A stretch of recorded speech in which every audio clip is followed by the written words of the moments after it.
Hi guys! So happy Types on Tuesday, first off. I got some notes that I'll be checking out down here, so if you see me looking down there, I don't have like a cute animal or anything that you're missing out on. But I didn't label this one as INFJ as blurp because, for one, I feel like a lot of these videos that I do type as INFJ as blurp, sometimes I'm not talking about the INFJ personality or the functions or anything. Sometimes I am. But I won't be talking about functions in this video as much. I'm just going to be talking about typology and my thoughts of it as a person. Molly the person.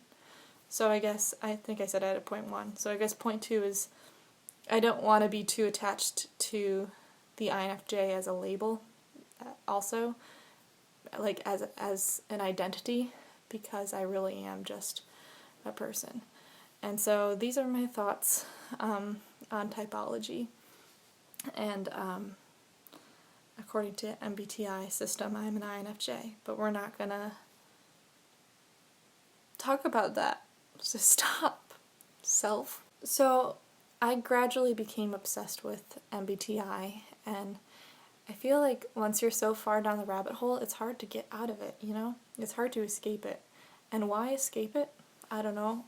I think there are a few cons to it, and there are also pros as well. Obviously, the pros have outweighed the cons, for I am balls deep, and never using that phrase again. But I feel like in a lot of ways it's benefited me.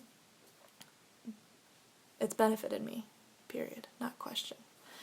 Because I am able to understand people with this new language in a new way that I've found to be very useful when communicating and when understanding people. And also same with understanding the self and identifying different strengths and weaknesses. And I feel like the strengths have helped a lot because I'm seeing if you know, like a fish riding a bicycle, for example, it's like silly fish. That's not your forte, but here's what is. So kind of like I like how there's a language for showing you what sort of swimming. Getting a little too abstract. I like that it tells you, it offers a sort of language for what everybody's strength is and how they can apply it in real world life things. So that's nice. I find that the strengths part of the MBTI is nice. And I also of course find value in self-awareness and looking at your weaknesses. But I'm gonna add this to the cons list because I feel like sometimes when we identify certain weaknesses, that almost limits us instead of working on them. A lot of times we'll just be like, yeah, I'm bad at that, you know? Like if you tell a child that they're a bad visual learner too many times, they might start to get worse at listening or something. On the other side, like you could use that as a tool for making someone good at something, like the confirmation bias, making someone good at something just by telling them they're good at it enough times. Is that the confirmation bias? So like if I were to tell a child, you are so sweet so many times, like you are really a sweet, good child, and they're kind of actually slightly evil, unless they're, if they were a sociopath, then I'm telling them they're sweet, that's useless, because they're wired different, but if they, I'm getting discouraged by my TI right now. I think I'm just going to move forward, but pretty much I feel like affirmations can help children, and but on the other side, if you're telling someone that they are bad at something, or you're telling yourself you're bad at something, then are you really going to push yourself to grow and to work at that thing? I don't know. I think a lot of times we don't. We just say, oh, like it feels good. Like, this is why I'm bad. I'm bad at memory. Like, I'm really bad at remembering things. And that's true. And the more I say that, the more bad I'll be at it. The worse I'll be at it, right? So maybe I should stop saying it. But I am really bad at it though. So it's also like affirming to know, oh, this is why, because introverted sensing's all the way over here in your shadow or whatever the heck. I said I wouldn't talk about the functions. I don't want to let the label box me in, and I want to continue to grow with no bounds, no limitations, and no excuses. I don't want to just say, hall pass, I'm not very strong at this function. I instead want to be the best at everything, just very casually just dominate in all areas of my life. So those are my goals. So another con, I'd say, is that it is all that I can seem to talk about sometimes. I don't know about you guys, but I feel like sometimes, like with certain passions, like psychology and MBTI, and certain theoretical conversations can become so interesting to me, and I can only want to talk about those things. It's only fun to talk about those things. Like, I can talk about other things, and of course I enjoy hearing about people's lives and like listening to other people, but if I'm really gonna tell you what will fulfill me as a conversationalist, like in a conversation, it would be one-on-one talking about meaningful things. And I was thinking back, like, what did I talk about before MBTI? And a lot of it was similar sort of concepts. It was like people. I would talk about people. I'd talk about what makes us the same, what makes us different, meaning and connecting patterns and everything. So that kind of, I always was drawn to doing that. And I remember in college, this is like before I got into MBTI,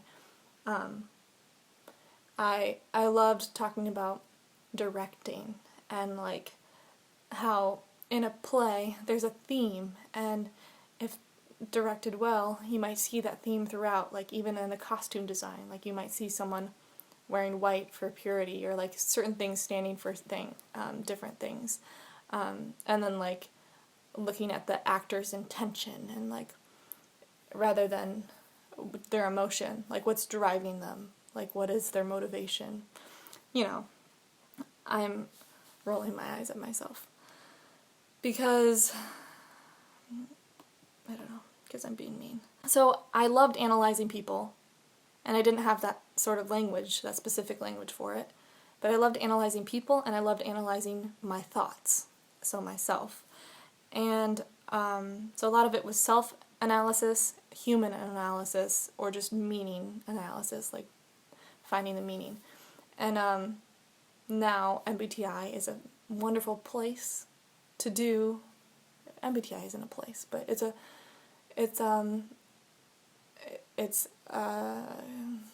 system of classification where we can do all of those things, and it's very satisfying. It humors all three, and so I'm all set, right? The tricky part of this is not everybody loves talking about typology, obviously. People love talking about themselves. Have you noticed that? So like there's a way you can obviously get someone to talk about themselves and they'll love it, and it can also be fun to kind of engage in that conversation and maybe also apply the functions in your head if they don't seem like they're interested in talking about MBTI, which a lot of people aren't. Like, they'll talk on the very surface, and then it's like, do I explain it all to you right now or not? Like, and usually the answer is not, because quite frankly, like, people don't care. Like, they don't want, some do, but when one has an obscure passion, some people might be interested in it and some might not be. But that person with the obscure passion is going to want to talk to someone about it, obviously, because, well, not obviously, but a lot of times, because shared passion is like connection, right? So I feel like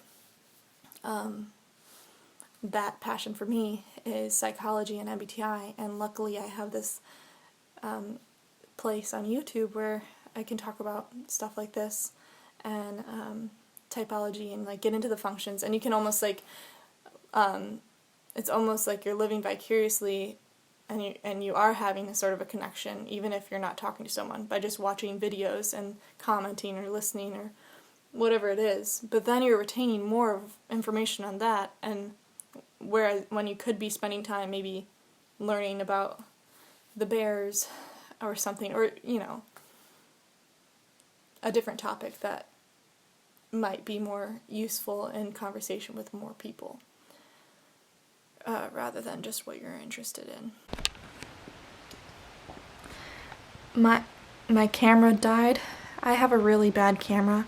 If anyone has recommendations on what camera to use, or to buy, I need to get one. Also, the stocking was featured in this video, eh? I didn't really realize like what it looked like until after I just looked at it, because I'm running out of space. So this is my stocking, and it's been my stocking since childhood, and I really need to take those down, and the tree, but here we are. So finishing up, this is all very just kind of random thoughts that I'm having.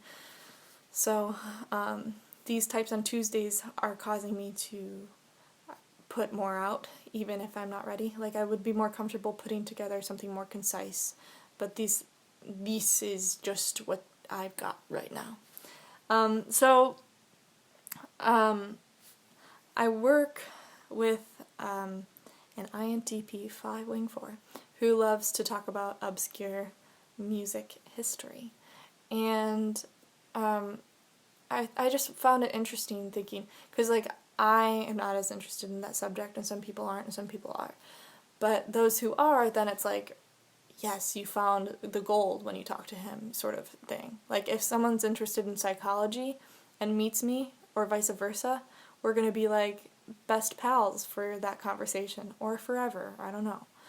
But it's just about if you're around someone who wants to talk about what you want to talk about, or similar interests, I guess. I guess what I'm saying is, if you have an obscure passion or interest, you aren't alone, and it might feel weird. Like, does it feel weird? Comment below, because I feel like sometimes I'll feel strange that, like, there's this cartoon that portrays it perfectly, and I'll put it right here. But it's how I feel a lot of the times, where I just feel like I'm bursting to like talk about psychology. Like, let's delve deep. But also, people don't want to feel like they're being psychoanalyzed, because once you open that up to them, then they'll always think like I asked someone their favorite pizza, and she thought I was psychoanalyzing her. So sometimes if you tell them that you're interested in that, or, I mean, they might just already think that because of the INFJ stare or whatever the case is. But sometimes it can be, people can not feel as comfortable, or you might not feel comfortable. I don't know. Comment below, if you would, if MBTI is just one of your many passions, or if it is like a very, very strong passion that you have the urge to talk about and bring up in random conversations often. I'm curious if that applies to a lot of the other people on here. It's interesting, and I have other passions too. This isn't like my only passion, but I do feel like I know a lot about a little, instead of other people who know a little about a lot. I feel like that's more valued in our society, to be able to, small talk, for example. That's like knowing a little about a lot, or it's just being able to kind of charm your way through. However you do the small talking. But as far as like knowing what's going on in the world, or being able to talk about a variety of topics and be a good conversationalist with many different types of people, that's not my strong suit, but I I mean, I can listen to people or like continue a conversation, but as far as I'm more drawn to having a one-on-one, like really meaningful conversation. And I wonder what your tendencies are. I know I have a lot of INFJ and INTP subscribers and followers, and I think INFP as well. And I think something about the functions cause us to be more drawn to this sort of like analysis. If you have a wide variety of passions and topics that you are interested in and can talk about, then what's your secret? I think it's probably just like part of it is maybe, well, see, what I was going to say is your personality type combos. Like, I am more of like I'm a INFJ 4-wing 3, so I feel like I'm much more into depth. Blurb. Comment below. Do you get obsessed? Are you obsessed with something where it's all you can think about and talk about? And do you want to be more balanced or not? Do you find it cool? I think it's pretty cool to have those like quirky passions and to have those, yeah, those interests that no one else has. It's pretty cool. Type 4, type 4, type 4, type 4. See, sometimes I say things and I can't just say something without thinking, oh, type 4 Molly. Or, you know what I mean? Oh, wow. Your extroverted feelings off the roof today. Off the charts. Or like, you know, like, wow, that guy's TE's getting on my nerves. Yeah, I just sometimes want to step away and be like, who was I before this? And it wasn't too long ago, so it's still the same person, just without the language, I guess. So anyhow, I hope you all have a lovely, lovely week. Bye.